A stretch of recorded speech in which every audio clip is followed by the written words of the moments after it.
বাজারে গিয়েছিলাম বন্ধুরা একটা জিনিস আনতে, পটল। আমি গিয়েছিলাম, আমি মিশ্রা বাবুকে বললাম তোমার সাথে বাজার যাব, বলছে কেন, আমি বলিনি।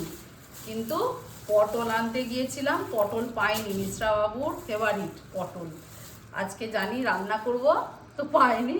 এইসব এনেছি। শশার কি দাম, 100 টাকা কেজি শশা। টমেটোর দাম কমে গেছে, বেগুনের দাম কমে গেছে, বেগুন 30 টাকা কেজি। টমেটো না, টমেটো 30 টাকা কেজি। আমি যে বেগুনটা নিয়েছি সেটা 30 টাকা কেজি। সেটা খুব বড় বেগুন বলে, এই পোড়া খাওয়ার বেগুন বলে, ওই জন্যে। নাহলে বেগুন ওই 15-20 টাকা করে ছোট বেগুনগুলোর কেজি, এগুলো পোড়া খাওয়া যাবে।